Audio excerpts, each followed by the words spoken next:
Ladies and gents, welcome to tonight's episode of Poetry Live. Tonight I am going to be reading one of my favourite poets of all time, ever.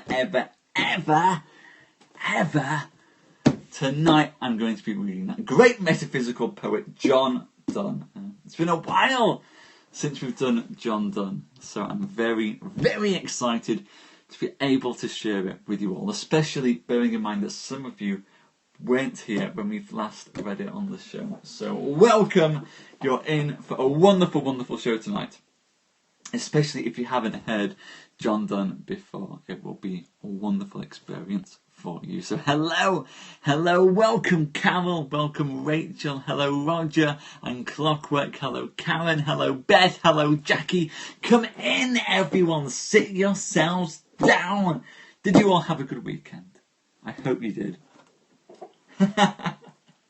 I do have to switch gears, but it's all good. Hello, Carol. Hello. How are you? Hello, Dawn. Come in, John Donne. Look at the nice man. I'm glad it was a productive weekend. Productive is good. My weekend was productive as well. It was quick done. Tonight I've got a drink ready.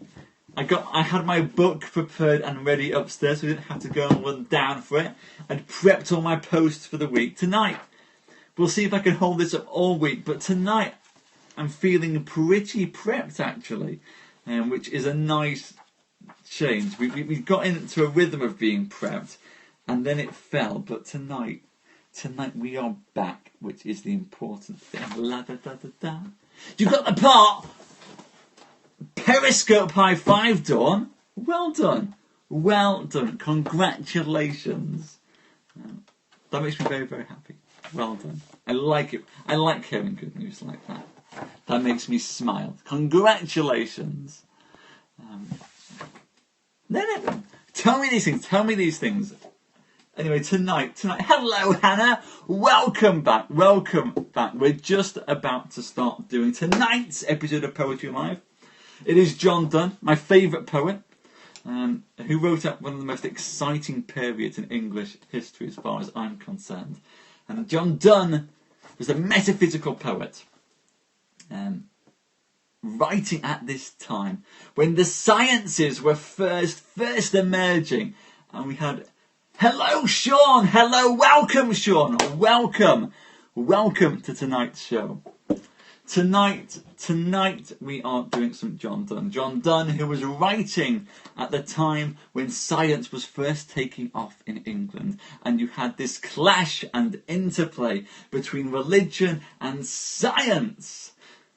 And so Donne, a religious man, but also a man of science, trying to reconcile these two conflicting, opposing schools of thought in his poetry, making for some of the most beautiful, fascinating poetry ever written. And tonight, ladies and gents, we shall open with my favourite of his poems. Tonight, we shall open with the sun rising.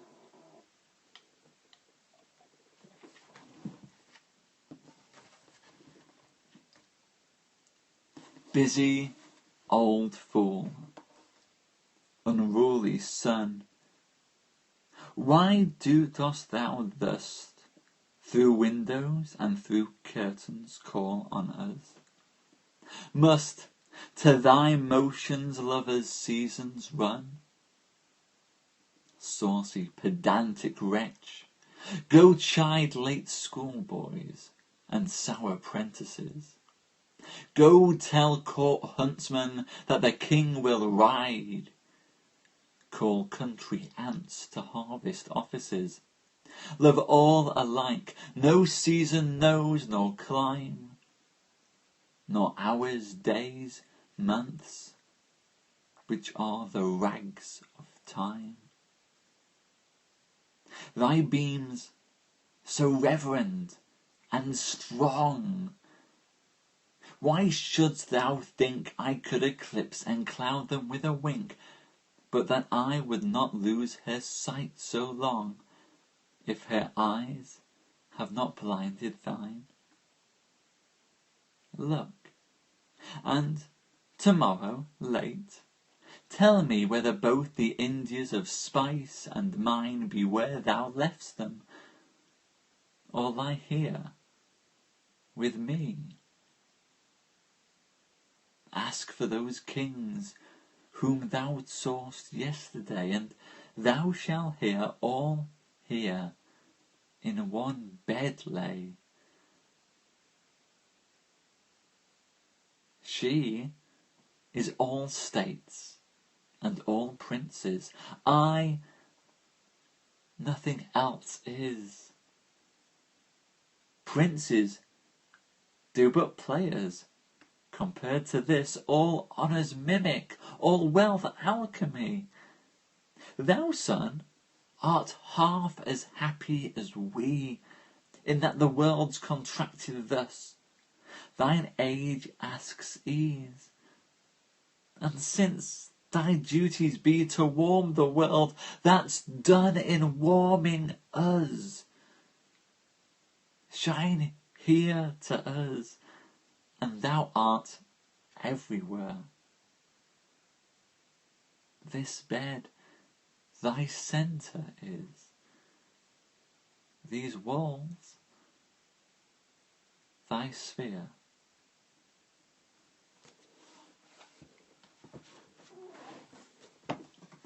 And that, ladies and gentlemen,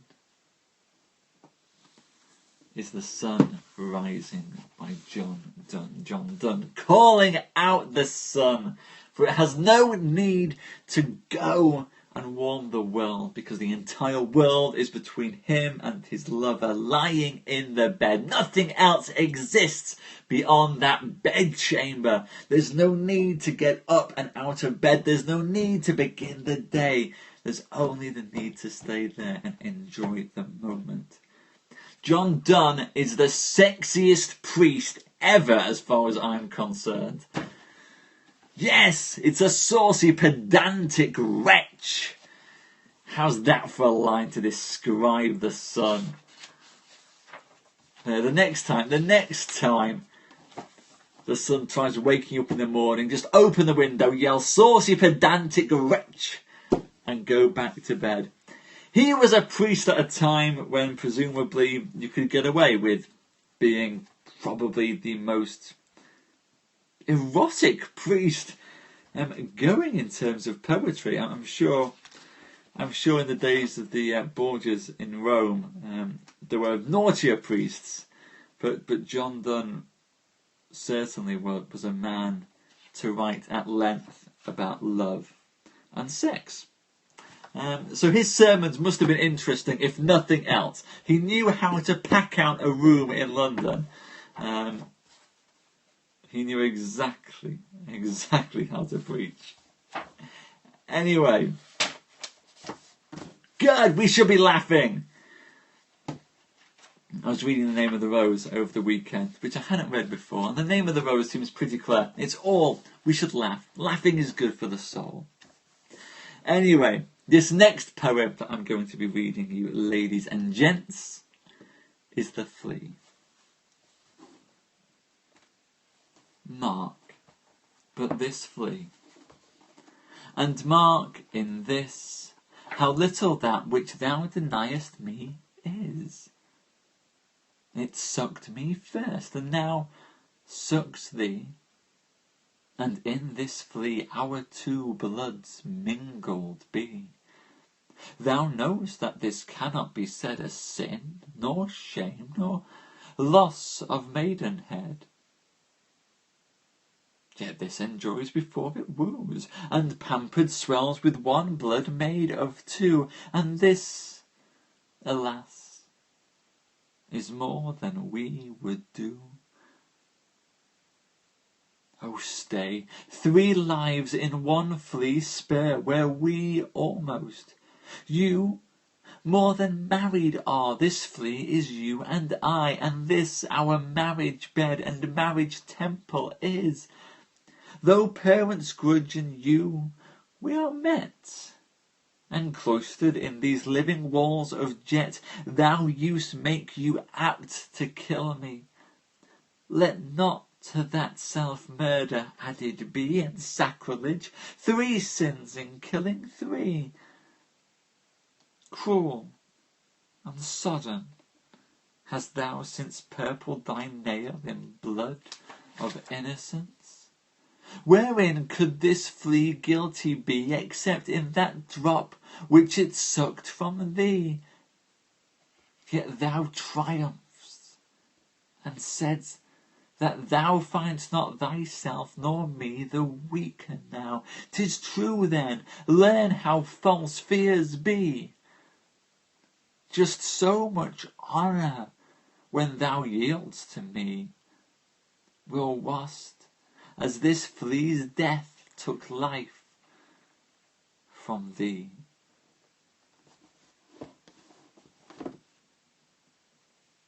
And that, ladies and gents, is The Flea by John Donne. Lots going on in that poem. First and foremost, as you might have picked up in the poem, is John Donne, in his most reverential role, making the case for, bear in mind the time when he was writing this was very, very progressive thoughts here, that sex before marriage is okay. Is okay as far as John Donne is saying that there is no loss of virtue in the loss of virginity there, as far as John Donne is concerned. For after all, if the flea can take the blood of 2 people and mingle it together in its body, then why can't 2 bodies join together? He gets saucy, does John Donne. See, none of you thought that from what I understand of John Donne, he had a great many girlfriends, a great many indeed, if legend is to be true. I think some of that might be said that he was such a wonderful poet that no woman could resist these poems. Anyway, collecting a few, as you do when you're a poet in London. Anyway, this next... Oh, hiccup there. This next poem that I'm going to read you, I'll go for that one actually, is a lecture upon the shadow.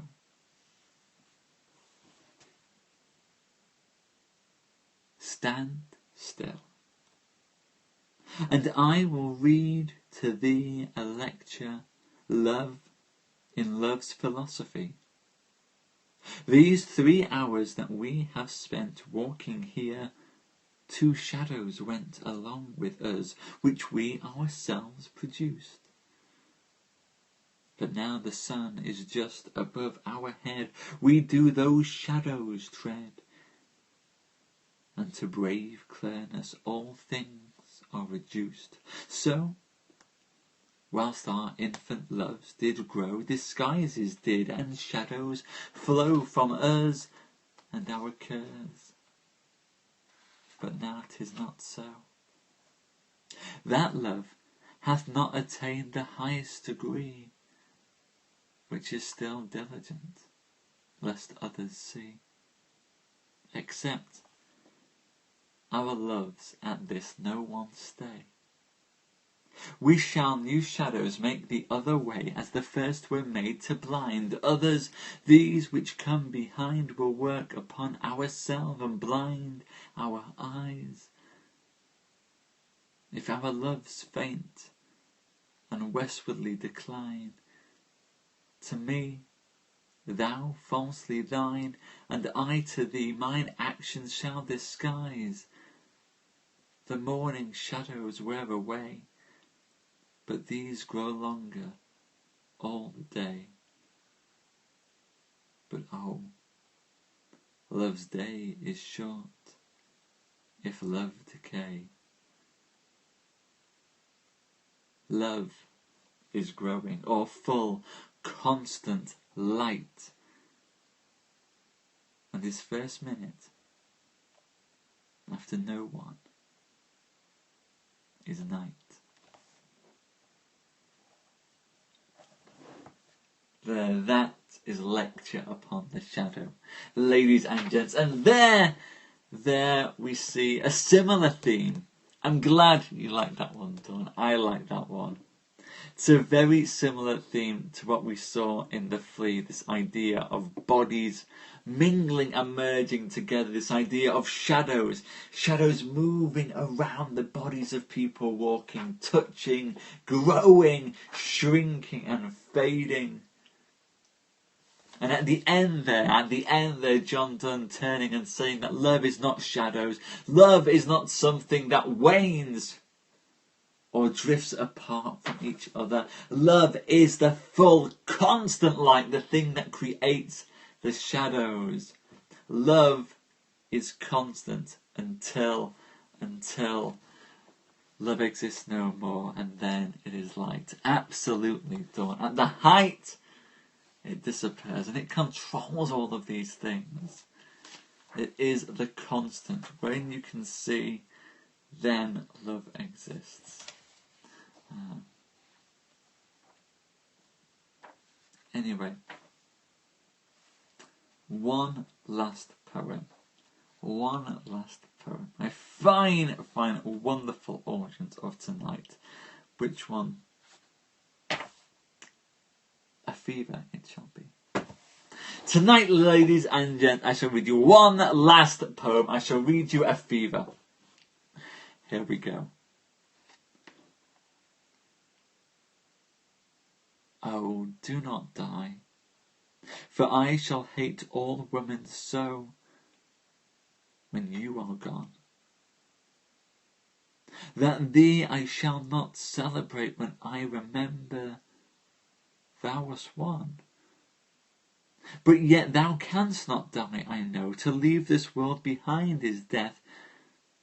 But when thou from this world wilt go, the whole world vapours with thy breath. Or if, when thou the world's soul goest its stay, 'tis but thy carcass then, the fairest woman, but thy ghost, but corrupt worms, the worthiest men. O wrangling schools that search what fire shall burn this world, had none the wit unto this knowledge to aspire, that this here fever might be it. And yet she cannot wast by this, nor long bear this torturing wrong, for much corruption needful is to fuel such a fever long. These burning fits but meteors be,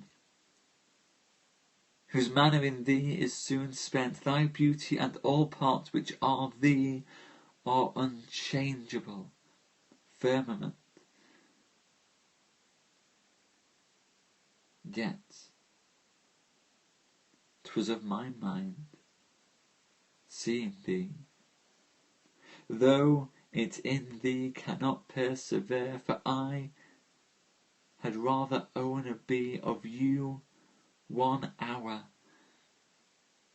than all else ever.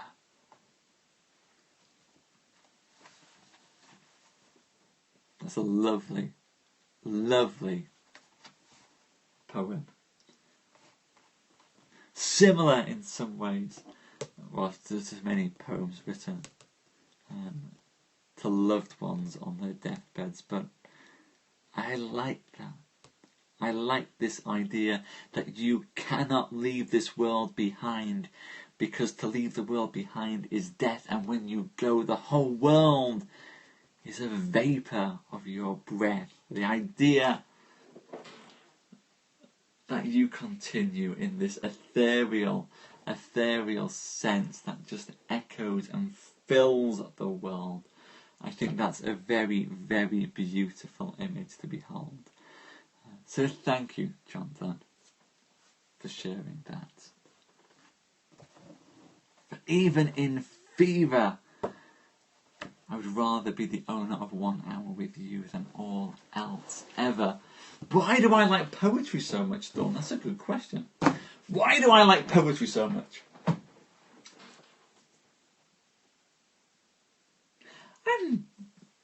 I think the thing that I like about poetry,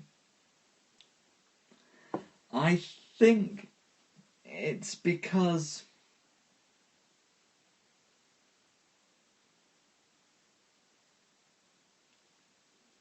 it's a very special, intimate form of music. No, it's a good question, Don. It's a good question.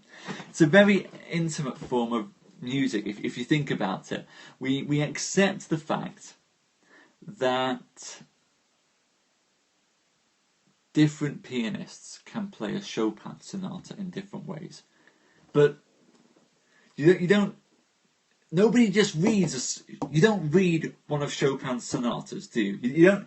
Nobody gets Chopin's music out in front of them and goes, "Oh yes, that was a good quaver. That's a good quaver on that line." You don't read that. You accept that Chopin's music is meant to be performed, and it should be performed aloud, and it's not just one version. That different people should come to that music and play it in different ways to pull different things from it. And people sit and they enjoy playing the music. They play the music because each time they sit down and they play the music, they can do something different. They can nuance the notes in different ways. They can pull different emotions out of the music. And poetry, in the grand scheme of things, when it was first created, it was something that was always meant to be performed. It wasn't until basically relatively recently in the history of the world that poetry was written down on a page. It was meant to be spoken. It was meant to be performed.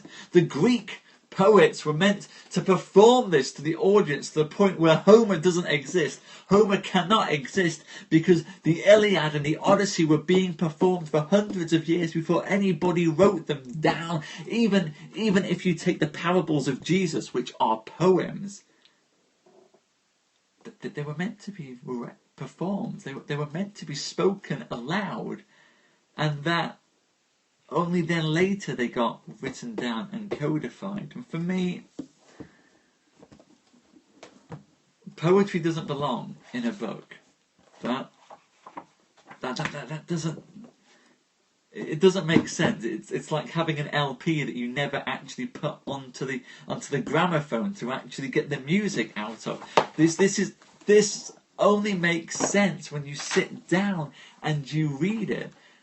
And it's only when you read it to people. I don't think writing is universal, Clockwork. I don't think it is universal. I still think this is dead leaves. This is dead leaves until you pick it up and you read it. And poetry, which is meant to, as you guys were saying about connecting people together, it's about performance, it's about creating emotion, it's about sharing something, it's about creating a connection. Poetry is meant to be shared. It's the ultimate viral content. That's it. There's an old Anansi, not Anansi. Oh gosh, Ashanti. So the Ashanti region of Africa. The Ashanti region of Africa is one of the oldest places where humankind lived. I mean, it's one of the earliest communities of what you might call human beings. And the Ashanti were storytellers. They created Anansi, the god of stories. They had a god of stories because they loved stories so much. And there is an old saying, and I'll paraphrase it because I can't remember it exactly, and indeed, who can? It's been paraphrased so many times down the years that even now it doesn't really exist. But the saying, which was at the end of the story, was that if you have enjoyed listening to my story, take it away, share it with other people, and then bring it back to me in a new form so I can enjoy it. Well, thank you, Mike. Welcome. Absolutely. I agree. A poem is half finished without performance. Thank you, Marcus. Thank you. It's a very kind thing to say. I don't do songs, Mike. I don't do songs. Just poems, which are kind of like songs.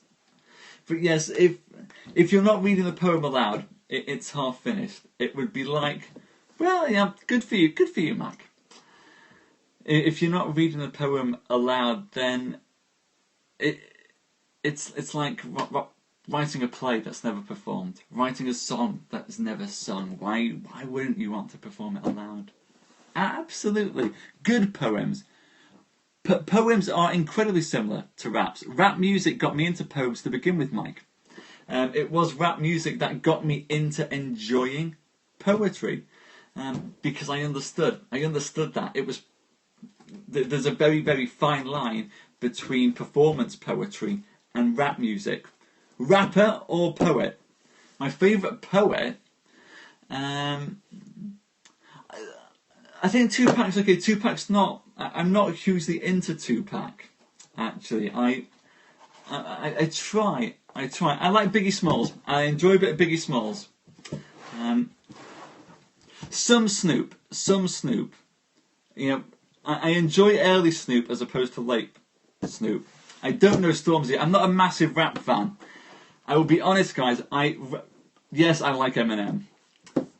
Eminem got me into poetry to begin with. I'm not a huge rap fan, guys. I enjoy it. I enjoy it when I hear it a little bit. Settle in Settle. That's it. I need to try and do the Settle Storytelling Festival. I would give them a shout, April. I know some of the organisers, so I'll see if I can do it. I'm not going to Creamfields, Mike. I'm not. Big concerts don't do it for me. But I will see if I can go and try and do some storytelling festivals this year. That would be fun. But yes, there's a huge connection between all of them, and I'm even finding this at the moment with my writing, as I'm writing it and going, that it's only half it. Even writing it, I want to go and perform it now. I want to read it all. I think they're Nike glasses, Marcus. I think they're Nike glasses. They are Nike. They are Nike glasses. Thank you, Mike. Thank you. Glad that you approve. Anyway, ladies and gents, I am going to end the night's revelries there. Thank you very much for joining me tomorrow night. Thank you, Marcus. Thank you. I'm glad you like that. Oh, Mike, that's not a nice thing to say. That's Mike. And Mike is blocked. Because that's what happens to trolls. We do well. I don't like smiting them, but we'll just say goodbye to them. Goodbye to the trolls. Under the bridge you go. Anyway, ladies and gents. Me too, Marcus. Me too. I am going to go off and love you and leave you for the evening. Well, we can just ignore them. We can just ignore them. Silly trolls don't belong here. Anyway, I will love you and leave you. Tomorrow night we'll be back with some T.S. Eliot. And I am going to, for tomorrow night, it's been a while since we've done it. Tomorrow, I am going to do The Wasteland in its entirety. I'm going to read The Wasteland in its entirety on Poetry Live, which is a poem that I can only ever read aloud. It's the poem that I love to read aloud. One of the first poems that I've really read aloud to myself, and have always read ever since. So talking about poetry and performance, as far as I'm concerned, and indeed, T.S. Eliot likened his poetry to composing jazz.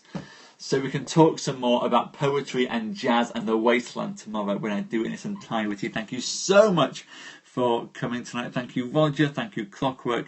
Thank you, Karen and Jackie. Thank you, Dawn. Thank you, Herbert. It's been wonderful to see you again tonight. It's been great to be back. And what a wonderful, wonderful atmosphere and audience to come back to after the difficulties of last week. I've missed you guys. So thank you. I'll see you tomorrow. Bye-bye.